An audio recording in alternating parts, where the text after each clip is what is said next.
छलियै ना चंदन घिसते छलियै ना हो ऐबते छलियै ना यो चंदन घिसते छलियै ना बाबा यो डमरू किए बजेलो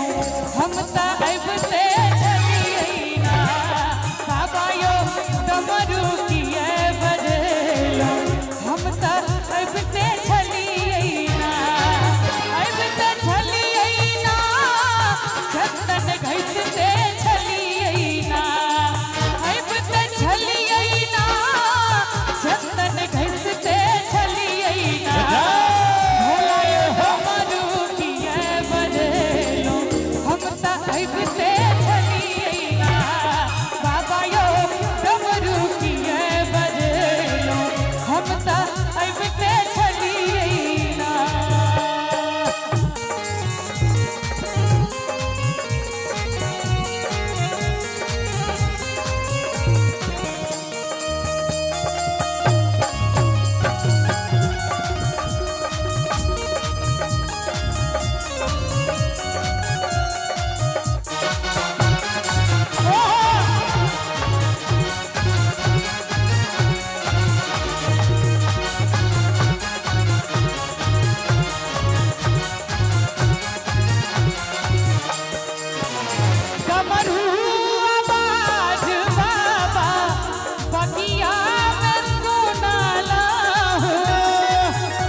डमरू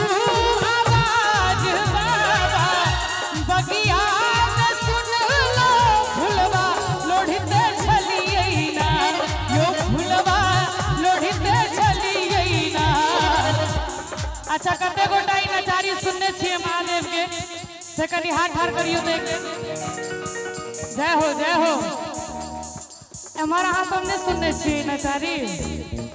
सुनने छियै ना कनी एक बार दोनों हाथ उठाबियो तो अहाँ सब जे बैसल छियै तो बुझाई छै जेना कि वीआईपी लोग सब बैसल छथिन। बाबा यो डमरू किए बजेलो हम त ऐबते छलियै ना भोला यो डमरू किए बजेलो हम त ऐबते छलियै ना।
और ताली बजा के हमरा संगे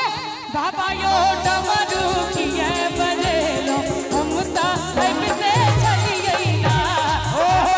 डमरू किए बजेलो हम त ऐबते छलियै ना बाबा यो डमरू किए बजेलो हम त ऐबते छलियै।